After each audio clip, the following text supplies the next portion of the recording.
আমাদের শরীরে মধ্যপেটে দুটি কিডনি থাকে, একটি রাইট এবং একটি লেফট। এই কিডনির মেন কাজ হচ্ছে রক্তকে ফিল্টার করা বা পরিশ্রুত করা। এই কিডনির যখন ফাংশনে গণ্ডগোল হয় তখন সেক্ষেত্রে কী হয়, কিডনিতে পাথর জমে বা সেটাকেই আমরা রেনাল স্টোন বলছি।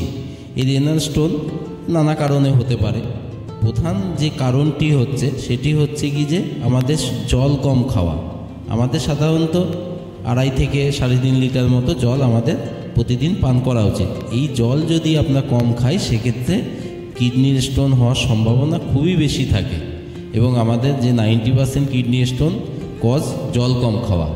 তারপরে আসছে ক্যালসিয়াম জাতীয় ফুড বেশি খাওয়া, ঠিক আছে, বেশি করে দুধ খাওয়া বা ক্যালসিয়াম অযথা ক্যালসিয়াম ট্যাবলেট খাওয়া। তারপরে অক্সালেট ফুড যেগুলো টক জাতীয় ফল, তা পালং শাক, বাঁধাকপি, বিট, গাজর, চকলেট, বাদাম, এগুলো বেশি খেলে হতে পারে। তারপরে গাউট মানে যেখানটাতে ইউরিক অ্যাসিড যদি বেশি থাকে সেক্ষেত্রে কিডনিতে ডিপোজিট হয়ে ইউরেট স্টোন বলে একটি স্টোন হয়, ঠিক আছে। সেই জন্য আমাদের না গাউট বা ইয়েতে ক্ষেত্রে বাত যেটাকে বলা হয় সেটাকে করতে হবে। আর সিস্টোন বলে একটি সমস্যা আছে, সিস্টোন ইউরিয়া, তার ফলে হচ্ছে রেনাল স্টোন হয়। এখানে ছবিতে যেটা দেখানো হয়েছে রেনাল স্টোন হতে পারে সেক্ষেত্রে। এবার কি হচ্ছে কি যে নানা রকম সমস্যা নিয়ে এই কিডনির ইয়েগুলোকে আসতে পারে। সিমটম কি আছে? পেটে ব্যথা, সেইটা হচ্ছে মধ্যপেট থেকে পিছন দিক দিয়ে ঘুরে নিচের দিকে আসে। রক্তে এই পেচ্ছাপের রং লাল হতে পারে, বমি হতে পারে, জ্বর আসতে পারে, চিল হতে পারে, কাঁপুনি আসতে পারে, ইউরিন আটকে যেতে পারে, বারবার ইউরিন হতে পারে। আমরা ডায়াগনোসিস এবার এটাকে কিভাবে করব? ডায়াগনোসিস ইউরিন পরীক্ষা করে, routine urine examination, blood examination করে, তারপরে আমরা ইমেজিংয়ে মানে হচ্ছে ছবি করে, সেটাকে ইউএসজি করে সহজেই আমরা দেখতে পারি, সিটি স্ক্যান, এমআরআই, তারপরে এক্স রে করে, কিউবি করে। এবার হচ্ছে ট্রিটমেন্টের ক্ষেত্রে লেস দ্যান 5 মিলিমিটার, যদি খুব ছোট হয় সেক্ষেত্রে সেটাকে আমরা কনজারভেটিভ মানে ওষুধ দিয়ে বের করার চেষ্টা করি।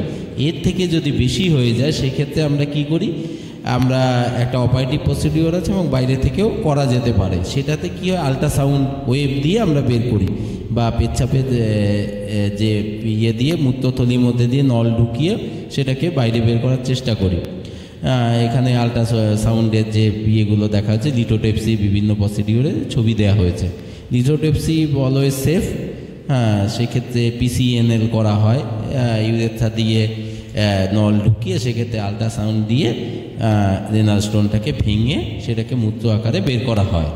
এটা একটা খুব আধুনিক সেফ প্রসিডিওর। এবার প্রিভেনশন কী করলে এগুলো হবে না, সেক্ষেত্রে আমাদের কী হতে, পর্যাপ্ত পরিমাণে জল খেতে হবে, জলটা প্রচুর পরিমাণে খাওয়া দরকার, ঠিক আছে, নইলে রেনাল স্টোন হওয়ার সম্ভাবনা থাকে। পরিষ্কার পরিশুদ্ধ জল খেতে হবে এবং ওজনটাকে আমাদের সঠিকভাবে আমাদের মেনটেন্স করতে হবে।